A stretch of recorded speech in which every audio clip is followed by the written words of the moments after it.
Muy bien, buenos días a todos, hermanos, ¿cómo están? Es una alegría saludarles desde Playa del Carmen, aquí en Quintana Roo. Dios nos ha bendecido durante estos días con nuestra semana de gratitud y hemos dedicado un momentito para compartir con ustedes el repaso o el resumen de la lección de esa semana, Deuteronomio en el Nuevo Testamento. ¿Cómo es citado Deuteronomio en el Nuevo Testamento? Ahora, primeramente debemos ver lo siguiente. El texto, que es Mateo 4:4, que es el texto que nos orienta la lección, dice de la siguiente manera en nuestra lección: y respondió y dijo, escrito está, no solo de pan vivirá el hombre, sino de toda palabra que sale de la boca de Dios. El texto es muy importante, porque desde el primer momento que empezamos a estudiar la lección de esta semana, estamos viendo el ejemplo de Cristo para citar el Antiguo Testamento con una expresión escrito está. Esa expresión escrito está implica mucho para ti y para mí, porque en el caso de Cristo, el escrito está es una fuente de confianza y de autoridad a la cual Él está haciendo referencia para responder ante las tentaciones en particular, que es el punto que se nos pone a estudiar durante la semana, o ante la vida misma, la forma como ha de atender, servir, predicar, enseñar. Está basado en un escrito, está en una palabra que Él no invalida, al contrario, la ratifica. Y eso pudimos verlo durante la semana. Así que escrito está en una referencia que apunta a lo que ya estaba escrito en el Antiguo Testamento. Lo mismo se observa con distintos autores en el Nuevo Testamento. En la semana vimos algunos casos que es lo que estuvimos analizando. En el caso de Jesús, que es la porción que estamos viendo en este momento, la sección del domingo 12, Mateo 4:11, Mateo 4:1 al 11, dice, ¿cómo respondió Jesús a las tentaciones de Satanás? Bueno, vemos tres referencias al Antiguo Testamento. Deuteronomio 8:1, Deuteronomio 6:16 y Deuteronomio 6:13. La primera tentación, la segunda tentación, la tercera tentación. Y si nosotros podemos ir al texto, podemos observar nosotros la referencia a la cual el Señor hace. Primeramente vayamos a la Biblia, Mateo capítulo 4, para utilizar directamente el texto en donde el Señor Jesús defiende o se defiende ante las tentaciones. Mateo capítulo 4. Es muy lindo. La verdad me fascinó a mí esto, lo que el Señor hace acá. Por ejemplo, en la primera tentación, el Señor escucha de parte de Satanás, dice, si eres el Hijo de Dios, di que estas piedras se conviertan en pan. Y él respondió, escrito está, no solo de pan vivirá el hombre, sino de toda palabra que sale de la boca de Dios. Deuteronomio 8:3, la misma referencia, es la referencia que usa Cristo para responder ante una tentación. Y entonces en Deuteronomio 8:3, que es el texto que él hace alusión o que él cita, pues justamente Deuteronomio 8:3 dice, te afligió, te hizo pasar hambre y te sustentó con maná, comida que ni tú ni tus padres habían conocido, para hacerte saber que no solo de pan vivirá el hombre, sino de todo lo que sale de la boca de Jehová vivirá el hombre, sus promesas, sus enseñanzas, los principios que el Señor nos presenta, etcétera. Y en la segunda tentación es algo similar. La tentación que donde Satanás entonces le dice a Jesús en el versículo 5 de Mateo 4, si eres el Hijo del Hombre, tírate. Si eres el Hijo de Dios, perdón, tírate. Lo había llevado al pináculo del templo, dice, lo llevó a la santa ciudad. Entonces el diablo lo llevó a la santa ciudad, lo puso sobre el pináculo del templo y le dijo, si eres el Hijo de Dios, tírate. Abajo, pues escrito está. Ahora, Satanás, con la misma declaración de Jesús, escrito está, no solo de pan vivirá el hombre, con la misma declaración, Satanás le dice a Dios, le dice a Jesús, escrito está, y hace alusión a una porción del Antiguo Testamento, al Salmo 91, a sus ángeles mandará. ¿Quién hace alusión al Salmo 91? Satanás. Pero interesante que el Señor Jesús conoce también la Escritura, dice, pero escrito está también, no tentarás al Señor tu Dios. Y de esa manera, haciendo uso del conocimiento del Antiguo Testamento y dándole valor al Antiguo Testamento, Jesús responde a las tentaciones de Satanás, aun cuando Satanás usa la palabra tergiversando, cambiando el propósito y el sentido y el espíritu de la palabra del Antiguo Testamento, quiere tentarle. Pero el Señor le dice, no, escrito está también. Es decir, este es el verdadero sentido de lo que tú quieres decirme a esta hora. Y lo mismo ocurre con la tercera tentación, en donde el Señor le dice, no tentarás al Señor tu Dios. Alusión a Deuteronomio 6:13. Qué hermoso es de que tú y yo podamos de igual manera presentarnos ante el Señor y mientras platicamos entre hermanos o afrontamos la vida cotidiana en el trabajo, en el hogar, en la misma iglesia, podamos hacer referencia de un escrito está. Pero no podemos evitar comentar que el poder referirnos a un escrito está de la palabra de Dios no puede ser de una manera automática o espontánea, sin antes haber leído, sin antes dedicar tiempo a estudiar la Biblia, tanto Antiguo y Nuevo Testamento. Y entonces podemos decir, escrito está porque lo hemos leído, de alguna manera se ha quedado el conocimiento en nosotros, hemos estado practicando sin duda esos valores o principios y en un momento de tentación, a una situación de toma de decisión, podamos hacer alusión o basarnos en alguna porción bíblica que nos da rumbo, fortaleza, esperanza o nos ayuda a decidir con un escrito está. La siguiente parte que es interesante, otro caso que se presenta aquí en la lección de la semana, se tituló Levantar rostro. Ya ustedes saben al estudiar la lección que esta expresión levantar rostro de alguna manera hace referencia a los juicios en el tiempo antiguo, en donde levantar rostro es quizás hacer acepción de persona, pero el Señor no levanta rostro, es decir, el Señor juzga a todos por igual. Deuteronomio 10, 17 al 19, que es el texto que nosotros estudiamos, justamente dice, no hace acepción de personas. Dios no hace acepción de personas. Entonces, y esta declaración es independiente al estatus, si es rey, si es hombre encumbrado, si es una persona de recursos económicos, si es influyente o no, si ha faltado, si ha desobedecido, si ha deshonrado los principios. Él no hace acepción de personas, lo trata de conforme a la norma, conforme a la ley, el Señor trata a las personas. Ahora, esto se nos pide compararlo con Hechos 10:34, Romanos 2:11, Gálatas 2:6 y otros más textos en donde los autores, tanto Lucas como Pablo, hacen alusión o hacen referencia o citan algún texto del Antiguo Testamento, en este caso Deuteronomio 10, 17 al 19, en donde ellos están insistiendo de que el Dios en quien ellos creen en el Nuevo Testamento es el mismo Dios del Antiguo Testamento y no hace acepción de personas, y que la iglesia tampoco debe hacer acepción de personas en cuanto al trato, en cuanto a la relación, en cuanto a las atenciones, y ante Dios es independiente del ámbito o circunstancias. Aún en aquel tiempo, el apóstol Pablo, que había una situación social en la que pues existían dominantes y dominados, ¿no? Los romanos les dominaban a ellos y también existía el asunto de los siervos, siervas y amos. Aún en ese ámbito de la esclavitud, el Señor no hace acepción de personas. Si eres esclavo, si eres amo, si eres rico, si eres pobre, si eres estudiado, si eres de una familia reconocida de algún apellido o si eres de la élite religiosa, no hace acepción de personas.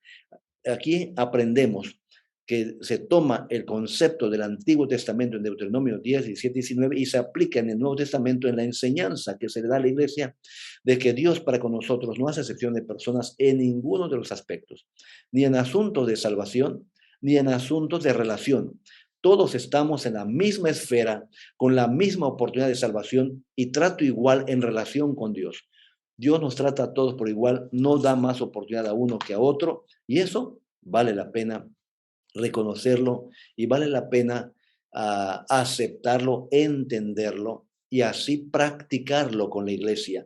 Quienes somos líderes en la iglesia, tanto como líderes de los grupos pequeños, como ancianos o pastores de la iglesia, Estas enseñanzas debemos practicarlas en nuestra congregación, en nuestro distrito, en nuestro campo, en donde atendamos con amabilidad a todos, a nuestros invitados de manera muy especial, es obvio, pero nuestra atención debe ser de manera igual a todos, es decir, sin distinciones, sin desprecio a uno a otro por su origen, el color de su piel o, o su posición económica, etcétera. Ahora nos encontramos de nuevo con otro texto que nos hacen reflexionar en él, y es una expresión que usa el apóstol Pablo en Gálatas 3, 1 al 4, que tiene que ver con aquella persona que fue clavada en el madero. Pablo la aplica a Cristo, ¿no es cierto? Pero trae a colación a Deuteronomio capítulo 27, 26, 21, 22 y 23, comparándolo con Gálatas 3, 1 al 4 en nuestro estudio. En Gálatas dice el apóstol, si van al texto de Gálatas en el Nuevo Testamento, dice el apóstol, oh Gálatas insensatos, ¿no?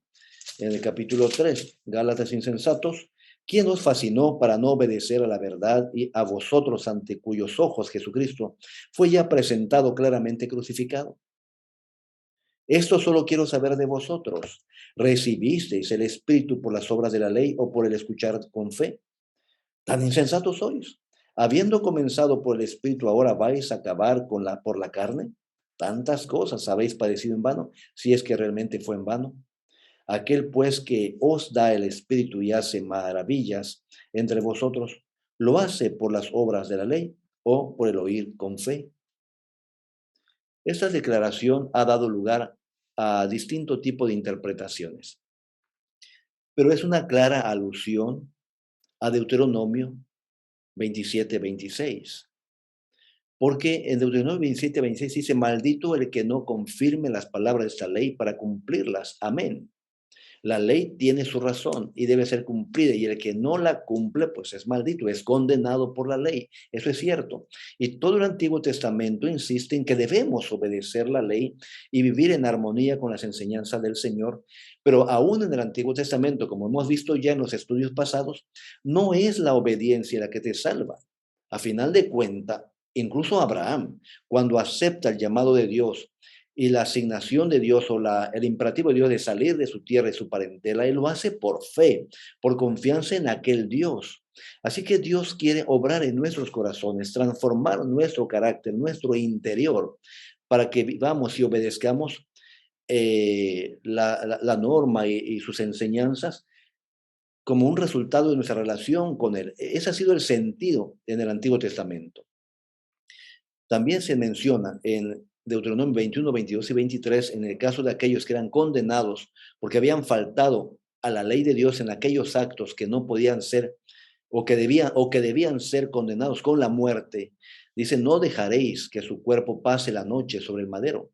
Sin falta lo enterrarás el mismo día, porque maldito por Dios es el colgado. Y trayendo el apóstol Pablo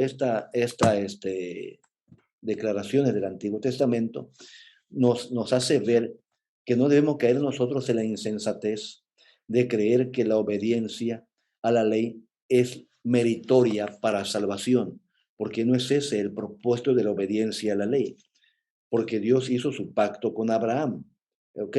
Así Abraham creyó a Dios y le fue contado por justicia, dice el versículo 6 de Gálatas 3. Ahora, explicando esto, me parece que lo que podemos identificar aquí es una situación bien interesante de la religiosidad en tiempos de Cristo y en tiempos de los apóstoles, en donde podemos identificar justicia propia. Los religiosos, la gente que seguía a los religiosos o la enseñanza de su tiempo, estaban basando su religión en justicia propia. De alguna manera, la experiencia que habían tenido en el pasado con el exilio en Babilonia y los sufrimientos que habían tenido en diferentes momentos, les había llegado a la conclusión que no podían caer de nuevo en la idolatría, ni caer en dejar de creer en Dios o en desobediencia a la ley. Y entonces se enfocaron tanto en la obediencia de Dios que hicieron un giro.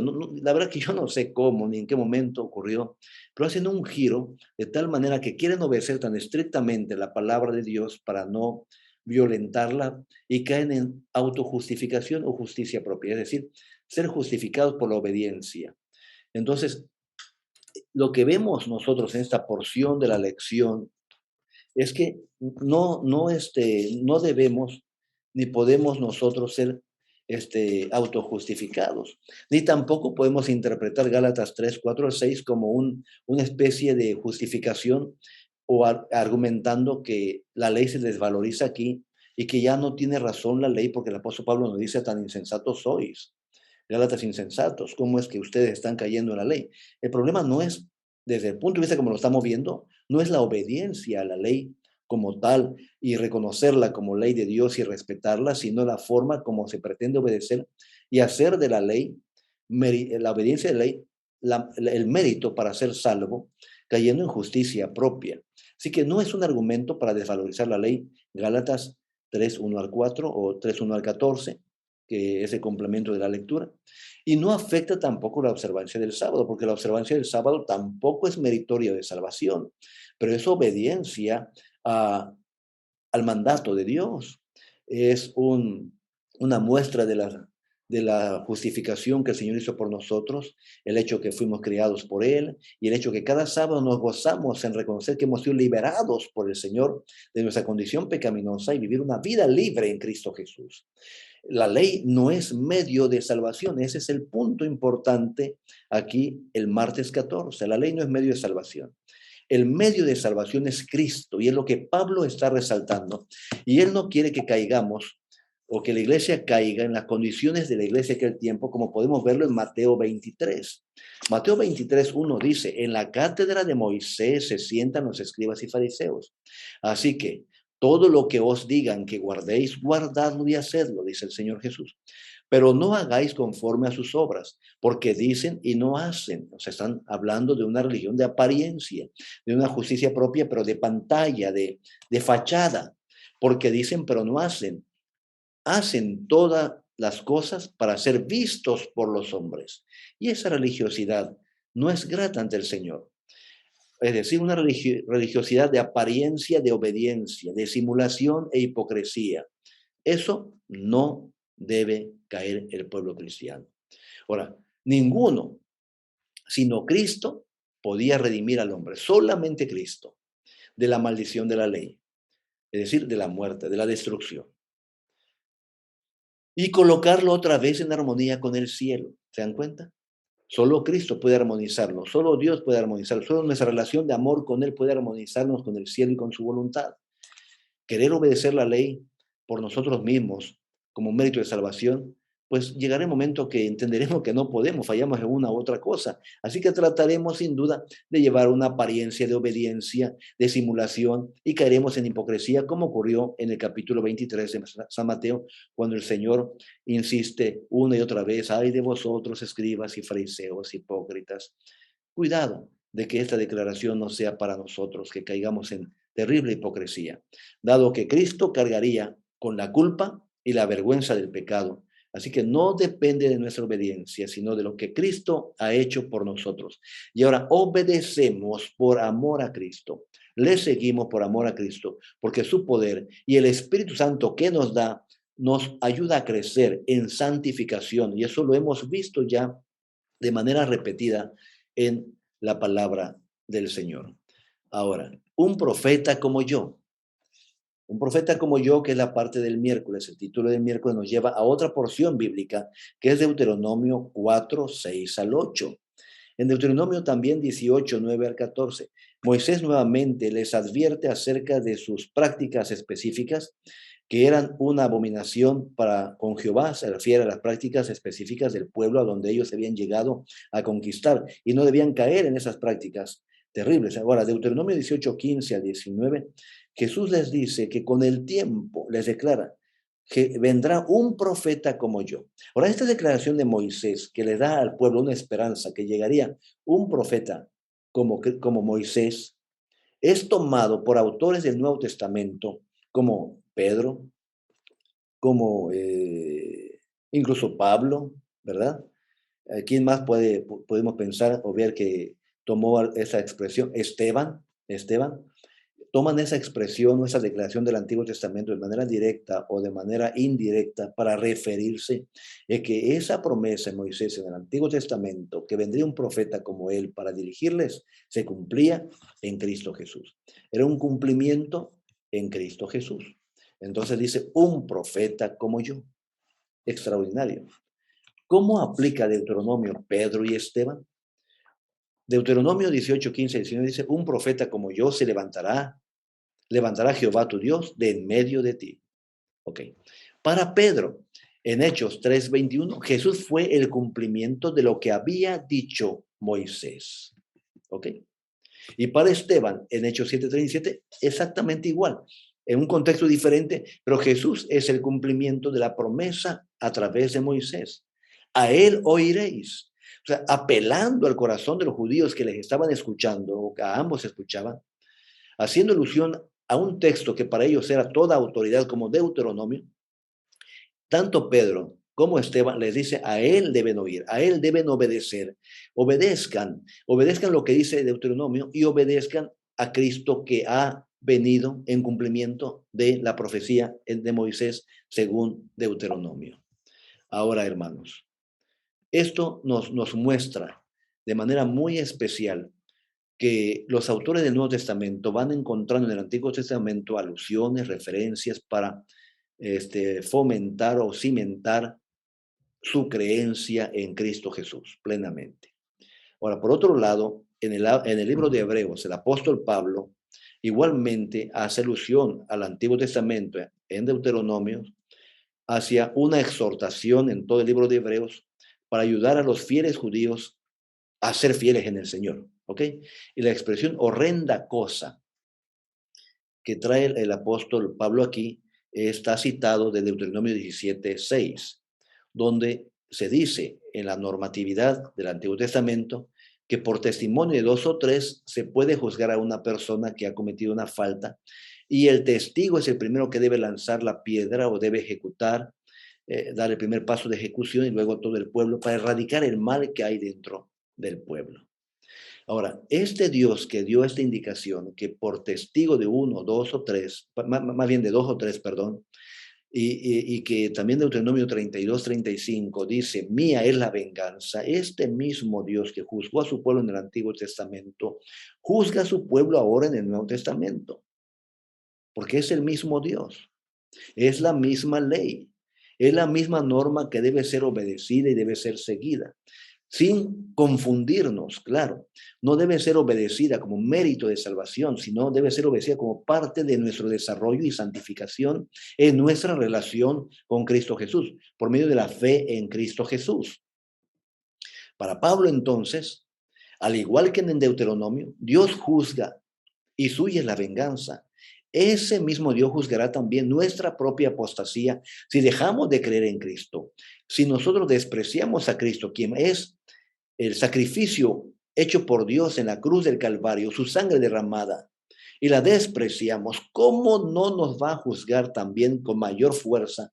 Porque somos más responsables todavía, porque tenemos más luz y nos tocó tener ya el gozo de conocer al Mesías, que en el tiempo de Moisés solamente era una profecía hacia el futuro. Mesías ya es un cumplimiento en el tiempo de Pablo, ya se cumplió y para nosotros es una experiencia maravillosa de conocer a nuestro Señor Jesucristo plenamente. Dios nos ayude y nos bendiga a mantenernos siempre nosotros atentos, de no olvidar de que aún en este tiempo nosotros necesitamos mantenernos en armonía con nuestro Dios, en armonía con sus enseñanzas, en armonía con la verdad, en una comunión diaria a través de la oración y el estudio de la palabra con el Señor Jesucristo que nos permitirá vivir una vida en santidad, en crecimiento todos los días de nuestra vida. Ahora, en resumen final, ¿qué aprendimos entonces durante la semana? 4 cosas quiero resaltar.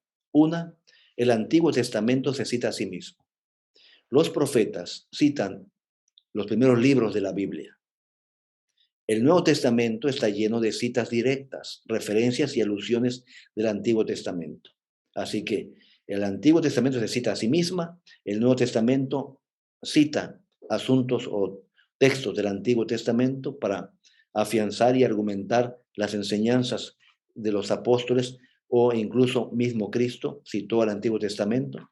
Y número tres, estas dos primeras nos dan la idea de cómo interpretar la Biblia, que debemos interpretar la Biblia y estudiarla viendo siempre su contexto inmediato y su contexto más amplio en el libro que estamos estudiando o en el Nuevo Testamento e incluso el Antiguo Testamento, porque no podemos considerar que haya contradicción, sino que las enseñanzas del Antiguo Testamento ayudan mucho a comprender lo que nos enseña el Nuevo Testamento. Y número cuatro, el escepticismo, el hecho de no creer, el hecho de dudar de si el Antiguo Testamento debe ser autoridad para el pueblo cristiano hoy día. Dudar si las enseñanzas del Antiguo Testamento deben seguir siendo aplicadas como se han aplicado y si no debemos nosotros ajustarla a los descubrimientos científicos o ajustarla a las nuevas tendencias teológicas. El escepticismo en relación a la creación en Génesis o en relación al acontecimiento del diluvio y otros temas más del Antiguo Testamento, no debe ser o no debe tener cabida en un adventista, en ti o en mí. Dios les bendiga, es mi deseo y oración, y muy pronto nos veremos con un repaso más el próximo viernes, si Dios así lo permite. Todos pasen un lindo sábado este fin de semana. Amén.